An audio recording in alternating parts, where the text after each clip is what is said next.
excited to welcome back to the Kelly Alexander Show an amazing vocalist who has worked with Janet Jackson, Brandy, Christina Aguilera, Diana Ross, Patti LaBelle. The list goes on and on. Not only has she done that, but she's also been featured in movies and also as a background vocalist for several seasons of The Voice on NBC.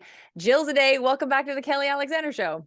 Hey, Kelly, what's going on? Nice to see you. I'm super excited to have you. The last time we did this, this was pre-pandemic, so I had you just audio. So now I get to have you full screen. So this is like great times for me. So I wanted to just start back just at the beginning a little bit. What inspired you to get into a career in music? Well, I really, when I was a kid, I realized I could copy what I heard singers do on the radio. And this was actually around the time when that Control record came out. That was actually one of my first tapes, if you will. I'm dating myself a little bit, but yes, I had the Janet Jackson Control tape. It was around this time. And I could copy what I heard on the radio. I could copy people, but I didn't realize that that was something that not everyone could do. I thought everyone could do that. And so then, of course, when I would do that in front of other people, I'd get a lot of a reaction. And at first, that was kind of uncomfortable at first, being a shy kid, but then I really kind of leaned into it. And the more and more I did it, the more I fell in love with it. Now, what would you consider to be your first big break in the business to get your foot in the door?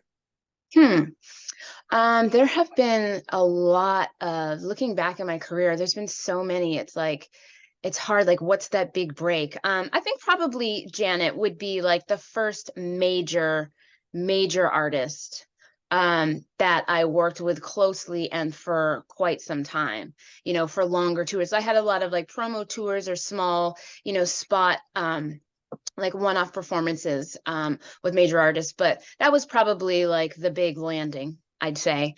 When back in college, I sung for Patti LaBelle and Diana Ross and so forth, but it was more so a background sort of choir situation out of college and everything. But professionally, I'd say Janet was probably the first big one. Now, I do have a couple of Janet questions for you because we have a lot of fans that watch the show that know this is where you've been. And so one of them would be, in any picture I see you with Janet, she looks gleeful. Like she really likes to be hanging out with you. So what's your vibe with her? Because obviously you guys have a connection and you were with her for 11 years also. So yes, she's so consistent in her personality. I mean, and it's really, she's just very sweet. It's kind of just how you think. I know how some celebrities and artists present one way, but of course are another way in real life. It's the same. Who you see in the interviews, who you see on television, who you see on stage, who you see talking to you in any sort of, given scenario, that's who you're getting. You're getting her. Very sort of soft spoken, super, super sweet, and very generous person and loyal, I'd say, for 11 years, Was it hard for you? Was it hard for you to have that conversation when you had your daughter, when you had to tell Gil and I believe you said Daniel that you couldn't go back out on tour? Like, first of all, what was that decision like for you to come to terms with, and then to have to tell them? Oh, I waited a while. I waited until I couldn't wait anymore. Because, first of all, like when you have a baby, you kind of wait a couple months, make sure it's a sure thing. And then, as you know, the Unbreakable tour got cut short because surprisingly Janet got pregnant herself. And so the following sort of like finish up of that tour, which was the State of the World tour, they were beginning. I had gotten pregnant in March, and they had begun rehearsals in September. So they were giving me a call around July. To start talking about when we start rehearsals. And I was like, yeah, so about that. See, I'm not gonna, and so yeah, it would have been like 1 month into the tour that I would have had the baby. You know what I mean? So I had to break the news. And of course they were super excited and super happy for me and all that good stuff. And of course I was super happy and excited too. But it was a little bit like, it was hard. But then, after all is said and done, I feel like it was a really nice chapter. You know what I mean? And it's definitely okay to pass the torch on to the next group of singers. And did you have a conversation with Janet herself saying that you were leaving off, and did you like, she probably wanted to congratulate you on being pregnant and all that sort of good stuff? She did. She did. I didn't talk to her directly about that. I talked to her directly when she told us about her having a baby, because it was a little bit up in the air. Like nobody really knew what was going on, and I think it was pretty, sensitive information for her, to allow the public to know before it was actually released. So she called us individually, which I'm gonna go with. That was probably the first, if not definitely second time that she ever personally, made the phone call. And I was like, wait, what? What? Wait, no, wait, what? You know what I mean? It's not like Janet Jackson comes up on caller ID. You know what I mean? So that was definitely interesting. But she did congratulate me through Gil, that she was super happy for me, and Gil was too. They definitely he left a really nice message. So yeah, it was a good way to say goodbye. And I wanted to ask you, because you've worked with so many different artists and obviously with Janet for so long, is there a difference? Because I feel there's a difference between Janet's fans and then there's everyone else. Is that true? Yes. Janet's fans they're like, it goes back to the old school when you see, when the Beatles and Elvis, when you'd see girls fainting and just falling over themselves and just fainting, like just out of their minds, just crazy for this artist. Like back when, Michael Jackson, when her fans are like this, definitely. And you don't really see that anymore, So it was really, really, not only awesome to be a part of it, in the being a part of the show on, seeing it from the stage, but it's also like, even after having left Janet, the Jan fam, is so supportive and really follows and supports. It's astounding, it just trickles down and keeps going, keeps going. So her fans are like, obviously for life, and like the best ones you can get. Amazing. And because you guys feel that, right? Like you're embraced by them for the rest of your life now. Yeah, it's really, and it's almost unexpected, you know what I mean? Because for me, I've done a lot of gigs, you know what I mean? I've done, it doesn't really have like a history. Once the gig's done, it goes on your resume and it's great. It might lead to new connections, but it's done. But this, like the Jan fan, like always keeps popping up, you know what I mean? And always ready to support. It's amazing. It really, really is. I feel lucky to be a part of that. That's so cool. And we're happy to have you and want you to stay with us forever. So I wanted to ask you too, when the world went into lockdown, your baby would have been very young, I'm sure also, but like, what was that like for you as an artist? Because I'm always intrigued by how different artists handled those 2.5 years of like not being able to be out on stage. Well, that was very challenging. It was very challenging. And we weren't allowed to be around people at all, you know what I mean? Let alone perform or sing. I mean, like, remember singing was like kind of like a big no-no, not only just being around people, but obviously you're like, projecting, so it was just a big no-no. So I really kind of pivoted over to voice instruction, and I started teaching online quite a bit. And then that sort of branched off into in person. And I have a home studio now where I teach voice lessons, as well as, I also gig and I also record, and I do everything you can do with this voice. Amazing. And can you tell us, because I'm super happy to have you in Canada. But yeah, so you left the States. What was that like coming to Canada, and what's the biggest thing you miss? I know you're not far from the border, so I know like you probably go often, but yeah, what's the best thing about Canada, and what's the thing that you miss the most about the States? I do find that I'm kind of on new territory. Definitely. I have found that I have had to start kind of from ground up in some ways, but not in other ways, but it's a different market. It's a different scene. There's a lot more going on in LA, I will say, but it's kind of like, small fish, big pond, big fish, small pond, you know what I mean? A little bit of that, but it's not without a lot of hard work, and diligence. But I married a Canadian, so that's why we're here. And we went back and forth from the States and Canada to begin with, but then there was the pandemic and they closed the border, right? So it was like here or there, and he was still working. So, and I can move, I'm online. So we just moved up here, and here we are.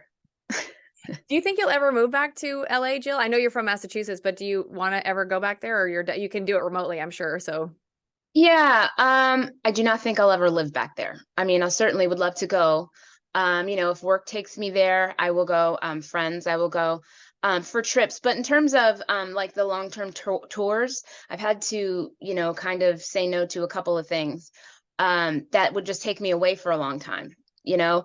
And I'm kind of at a point in my life where, I can sort of make things work around my situation in my life, for what works for me. And I prefer not to be away from my daughter for long periods of time. It's too she's too young for me. You know what I mean? That's just sort of my preference. So yeah, so in terms of going back to LA, definitely love to visit, definitely love to work, but to live now. Can you let us know? Because obviously, I'm sure when you're in that musician type group and being a vocalist for major acts, like I'm sure it's like everybody knows each other. And so, do you know of other women that are out doing long-term tours who do have kids? Like, how do you know? Like, there must be some. I do. Um, and I have wondered that, but of course I didn't really put too much thought into it until I had my own kid, you know what I mean? And I was like, how do they do that? Some, it really is an individual, and I have no judgments, in terms of who, what choices people make for themselves. For me, quite often when you're on tours, the majority, I don't want to make a blanket statement, but in my experience, the majority of the band was male, so that's usually the dad's traveling, the mom's home. Yes, but sometimes some female vocalists have kids, and they're fine with traveling. They support their family that way. You know what I mean? That's the arrangement they have. But for me, I couldn't do it. Okay. I couldn't be away that Now, long. talk to us about your new solo project. So, first of all, you're kind of working under a pseudonym. So, explain where that name comes from, I should say. Okay, well, my sort of artist name here in Canada is Jalise. And that sort of came about. I was just kind of making a Canadian identity that was separate from, my name and all the work that I've done in the States. In the beginning, because it was I was just trying to book work, right? I was just trying to, and not then I didn't want that to really funnel through my own name. But then, of course, now not only has the pandemic cleared up and I started working more, I've been writing original music, and it's sort of grown and grown. And Jalise is sort of a combination of my middle and last name. My first name is Jill, and my middle name is Elizabeth. So you just Jalise, like half of Elizabeth. So that's where the name came from. And it's just sort of, kind of like just a new thing. And but now, of course, now that the songwriting has really like taken off and we're really coming up with some good stuff, they're kind of coming together. So my worlds are coming together, my countries. So, so that's how it came about. And why did you decide to do a solo project after so many years of working with other people? Was it just time for you? I think so. Being in LA for such a long time, working with so many different artists, I have had solo projects. I was a part of a group with Erin Stevenson, if you remember, by the way, back in the day, and we're still, friends and everything. And she has a solo career as well now that's doing great. But I'm sorry, repeat the question really quickly again. Yeah, why now? Why decide to go solo now? Well, now I'm kind of doing it for myself. I'm making music that I can say, you know what? I like that song, and that song is done. Not because I'm fitting into a certain box or a certain demographic that, we love you, Jill, sound like this. We love you, Jill, look like this. Be this, instead of writing from a place of, yeah, I like that. Like yeah, that's a catchy hook. Like I don't really care what so says. You know what I mean? That to me, that's a catchy hook, So if, I'm starting to make music that I would listen to, and that's a great feeling. And it's new, at this point in my life, it's new to really just create music for my own enjoyment. And lo and behold, other people seem to be enjoying it too. So, that's best of both worlds as far as I'm concerned. So you have released a single called Secret. You have a new one coming out called Wiggle, which you sent to me, and it's just bananas. I said to you, and I'm sure I'm not the only one, that it has a very Prince type vibe to it. So tell us about the song. Was it an easy write? Was it an easy production? It was an easy write when I finally sat down to do it. I had the track for about going to go with like 2 or 3 months, you know, and I got a busy life, you know, and I have lots of things to do, lots of things to write to. And this one, it was really funky. You know, I mean, it was Prince all day, you know, so I wanted to, when I listened to just the track, I kept thinking of a girl walking down the street. Like it had like a nice bounce to it. You know what I mean? Like just kind of wiggling a little bit, you know what I mean? Having to music, and lo and behold, we called it Wiggle. And it just had a nice bounce to it. And then so once I kind of got that concept, the whole wiggle, then I just sort of wrote around that. That just took about maybe like a couple days, you know, to write it. But yeah, it came out great. Now, who are you working with here in Canada to produce your stuff, or like are you doing it like remotely with a producer in the States? No, I'm doing in Canada here in Toronto. I have a music partner. His name is Duff Music. And this record, this single is also on his record as well with Secret. I don't know if you saw the video, but he's the person playing the guitar in the video. Yes. And so we're doing a lot of writing together, and we got a lot of stuff coming up, a lot of stuff. We got How a would new, you- actually, we have a live for acoustic performance on YouTube coming out next week as well of Oh, original. that's amazing. And how would you categorize your sound? Like, is it like all kind of R&B funk, or is it like different places? I'm gonna go R&B, pop funk. Yeah, fun. Who did you grow up listening to, and do you find that it's influencing the music you're creating right now? Oh, I mean, so many people. It's so ironic that, you know, we always circle back to Janet because she definitely was somebody that inspired me a lot. But then, you know, moving forward, of course, I think probably many vocalists can tell you Whitney Houston was a big influence. You know, I always liked music that was beyond my time, like more Anita Baker.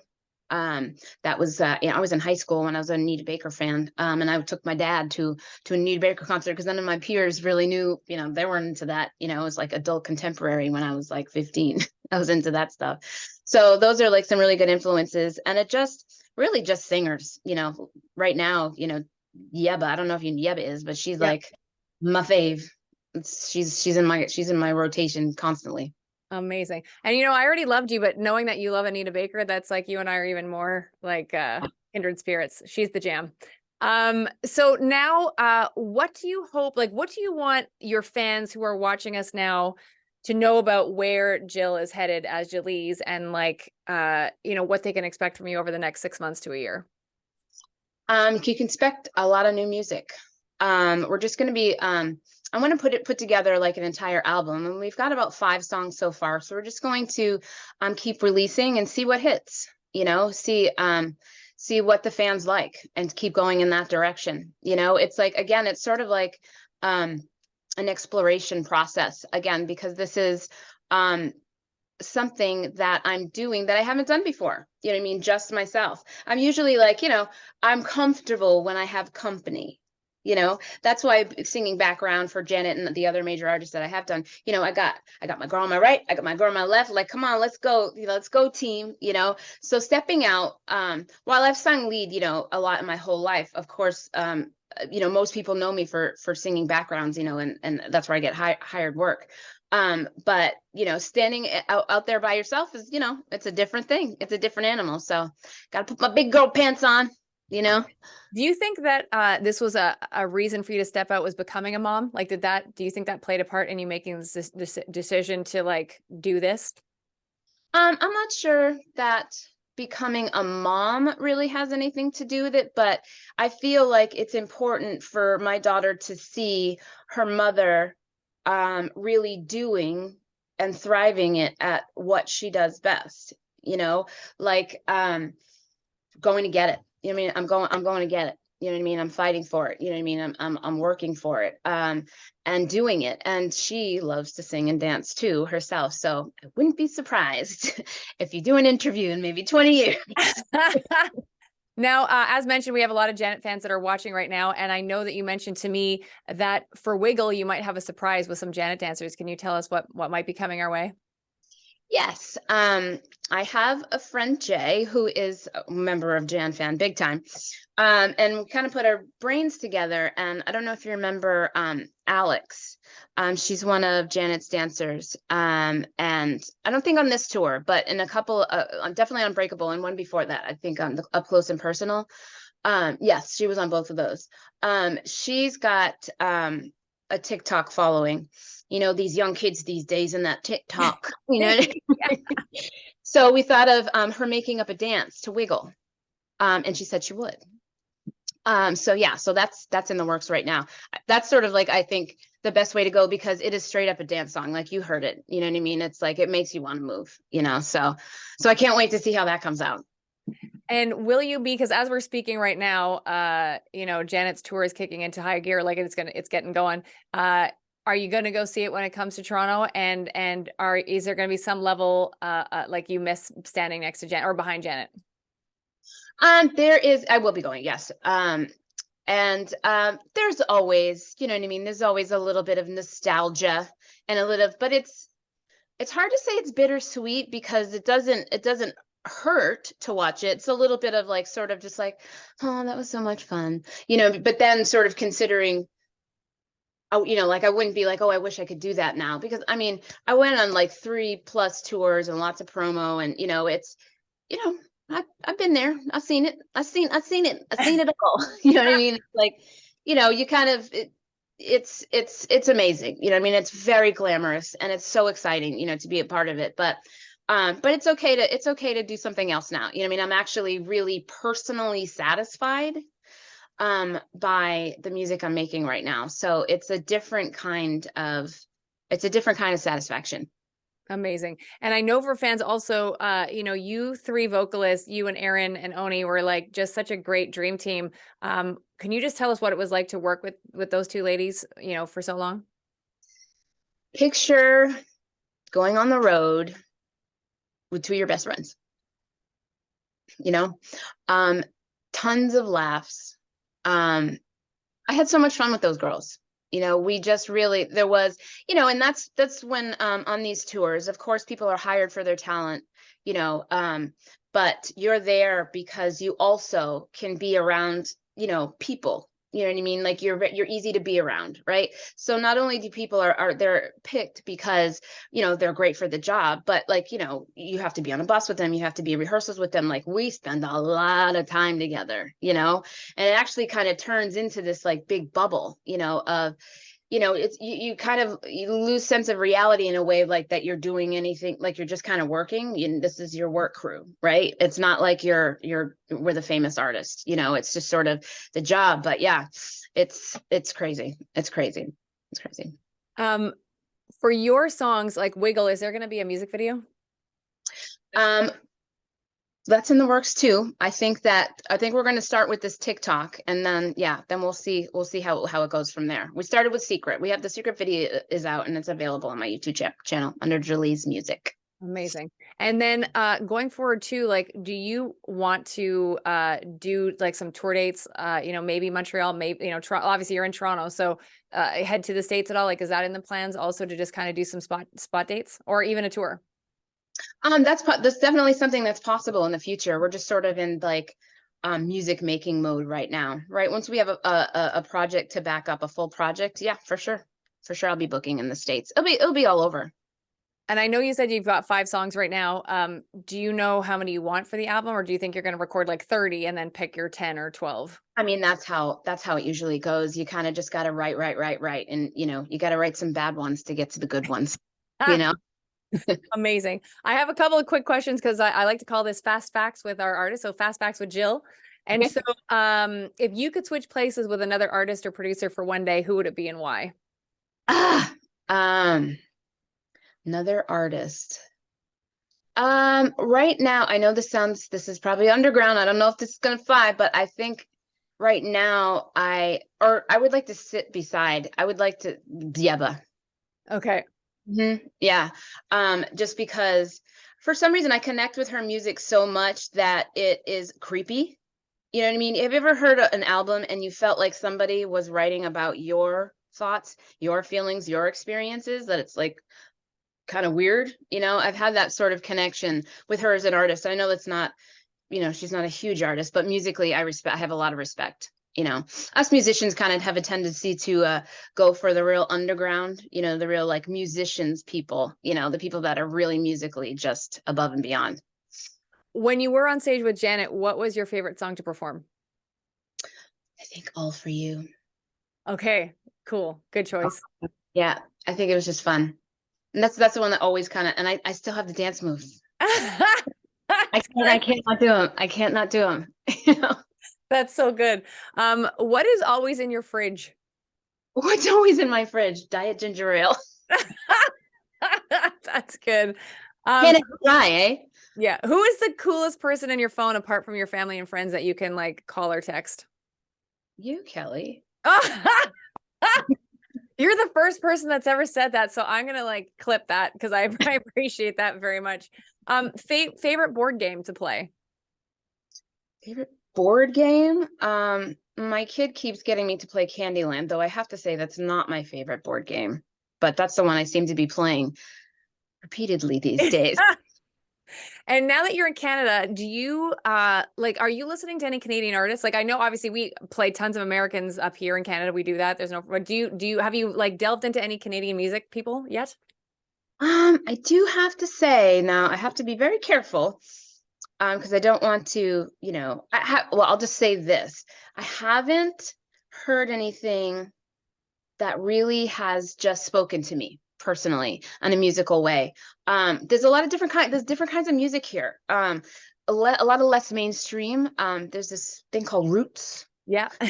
Roots. Yeah. We don't know about this roots in the States. It's kind of a mixture between like blues and country.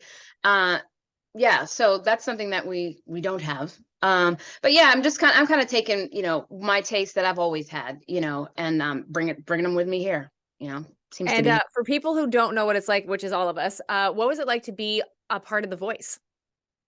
It was super exciting and really fun. Again, the people that I was working with are people that I had worked with in the past.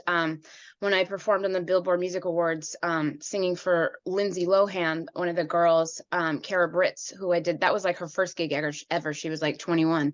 Cut to later, she is now the person that runs vocals for The Voice.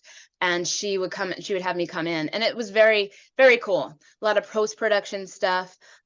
We did one where we were actually singing. It was Christina Aguilera was doing a duet with a hologram of Whitney Houston. Like, so it was made to look like the two of them were doing a duet.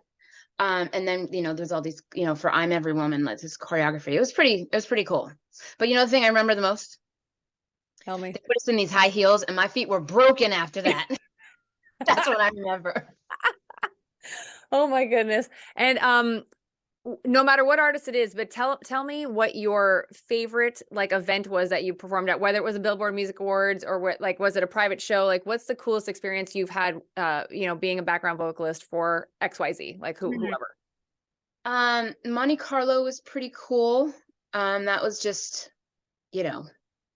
elite and just really like, amazing. We had a gig way back in the Bahamas. There's a resort called Atlantis there, and Janet was performing. It was like the opening of some sort of portion of this big thing, and it was the stage was there was a catwalk and it went into the water. So it was like not ocean, it was man-made water, but up to the stage. And then, so that was pretty cool. And when we performed for the troops, I don't know why, but that was just really cool. When we performed at Camp Pendleton. That's amazing. That was like 2006, right? Or something like, yeah. Yeah, it was just a neat experience. And they actually like thought I was like one of the troops. Like, what picture behind you is that it? Yes. Yeah. When we were wearing that, what happened? Neo came up to me. He was like, "Thanks for your work. Thanks for your service." Because we were wearing these outfits, and we're like, "No problem." In the country. Oh my God. And last question. I know you're not because you work with everybody, but like are you starstruck around anybody? Like not really. Of course, there's always like a super heightened awareness, if one is in the room. Yeah. It's, like, it's not like, oh, who's that? Good old, what's his name just walked in. You know what I mean? It's like, oh, it's like, it's somebody's in the room. But when Janet was there, it was like, she had a presence, but very, very quiet and sweet, and just always, there was no, it was not threatening at all. So I haven't really gotten that. I probably would if I, saw Stevie Wonder or something like that, I'd probably just be like, oh my God. Him. He's like one of the last ones left, Yeah. that's still around. So amazing. Any message for your fans and Janet fans who love you? Well, because we're all Jill fans anyways, but any message for your fans? Well, I've just always been super grateful for the following that Janet has created, and that those fans have extended to everyone that's been a part of her projects. It's really heartwarming. It's really surprising. It's humbling, and I'm just, super grateful for it. It's just awesome. You don't even, when you're a part of that, you don't think that people are following you. You think people are following, Janet, but people really do. People really do. They know what's going on with you. It's like, wait, what? So if I were to see her again, I would certainly give her a big hug and thank her for that. Amazing. And where do you want people to follow you on social media? Yes, ma'am. I have, have my Jill Zadeh, but Jaliz Music, Jeliz Music. You can find me on Facebook and Insta. And we're going to get those TikTok going with Alex so we can hear wiggle, and the people so you can start wiggling to it. Well, best of luck. We love you so much, and you're always welcome back on the show. Is that cool?